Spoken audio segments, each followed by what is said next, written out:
एक बार भगवान विष्णु जी शेषनाग पर बैठे बैठे बोर हो गए और उन्होंने धरती पे घूमने का विचार मन में किया।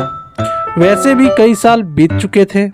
धरती पर आए और वह अपनी यात्रा की तैयारी में लग गए। स्वामी को तैयार देखकर माँ लक्ष्मी ने पूछा, आज सुबह सुबह कहाँ जाने की तैयारी हो रही है? विष्णु जी ने कहा, हे लक्ष्मी, मैं धरती लोक पर घूमने जा रहा हूँ। तो कुछ सोचकर लक्ष्मी जी ने कहा, हे देव, क्या मैं भी आपके साथ चल सकती हूँ? भगवान विष्णु ने 2 पल सोचा, फिर कहा, एक शर्त पर। तुम मेरे साथ चल सकती हो। तुम धरती पर पहुंचकर उत्तर दिशा की ओर बिल्कुल मत देखना। इसके साथ ही माता लक्ष्मी ने हाँ कह के अपनी मनवा ली और सुबह सुबह माँ लक्ष्मी और भगवान विष्णु धरती पर पहुंच गए। अभी सूर्य देवता निकल ही रहे थे। रात बरसात होकर हटी ही थी।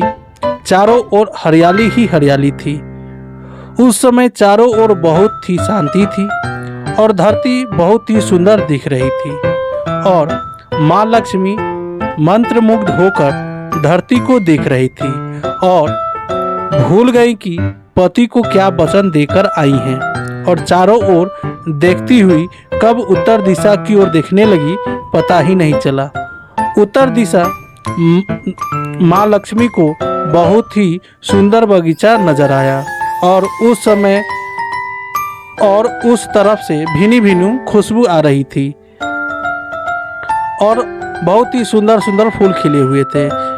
यह एक फूलों का खेत था और माँ लक्ष्मी बिना सोचे समझे उस खेत में चली गई। एक सुंदर सा फूल तोड़ लाई, लेकिन यह क्या, जब माँ लक्ष्मी भगवान विष्णु के पास वापस गई तो भगवान विष्णु की आंखों में आंसू थे और भगवान विष्णु ने माँ लक्ष्मी को कहा कि कभी भी किसी से बिना पूछे उसका कुछ भी नहीं लेना चाहिए और साथ ही साथ अपना वचन भी याद दिलाया।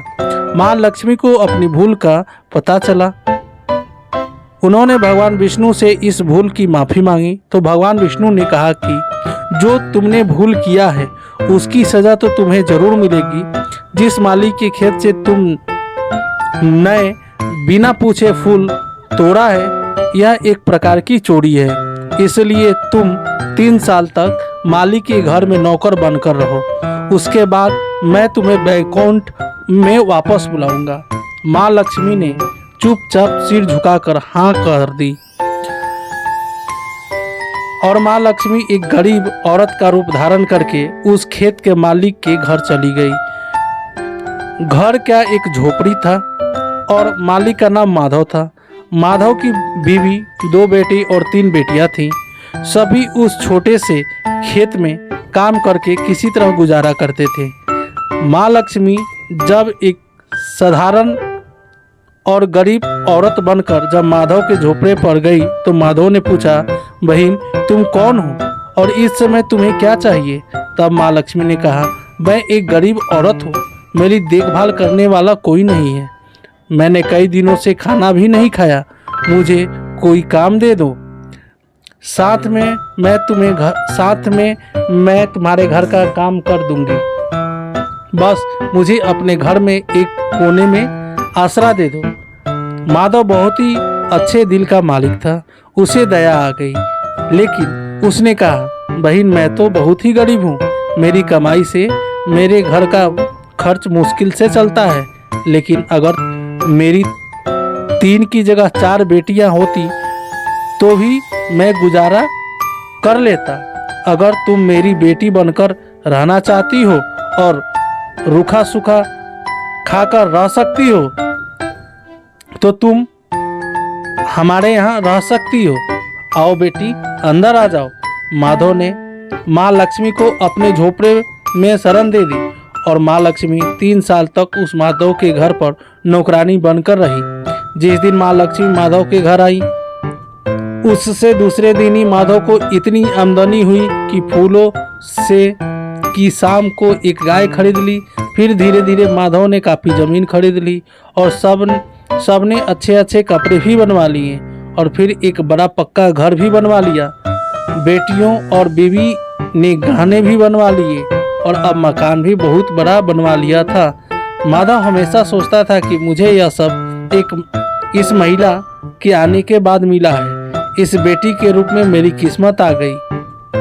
और अब 2-4 साल बीत गए थे, लेकिन माँ लक्ष्मी अब भी घर में की और खेत में काम करती थी।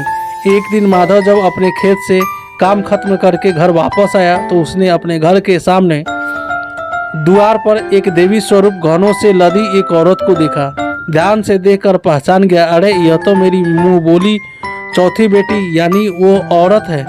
और पहचान गया कि यह तो माँ लक्ष्मी है। अब तक माधव का पूरा परिवार बाहर आ गया था और सब हैरान होकर माँ लक्ष्मी को देख रहे थे। माधव बोला, माँ हमें माफ कर, हमने तेरे से अनजाने में ही खेत में काम करवाया। माँ यह कैसा अपराध हो गया, माँ हम सबको माफ कर दे। अब माँ लक्ष्मी मुस्कुराई और बोली, माधव तुम बहुत ही अच्छे और दयालु व्यक्ति हो। तुमने मुझे अपनी बेटी की तरह रखा, अपने परिवार के सदस्य की तरह समझा। इसके बदले मैं तुम्हें वरदान देती हूँ कि तुम्हारे पास कभी भी किसी खुशियों की कमी नहीं और धन की कभी कमी नहीं होगी। तुम्हें सारे सुख मिलेंगे जिसके तुम हकदार हो। और फिर माँ अपने स्वामी के द्वारा भेजे गए रथ में बैठकर वो वैकुंठ चली गई।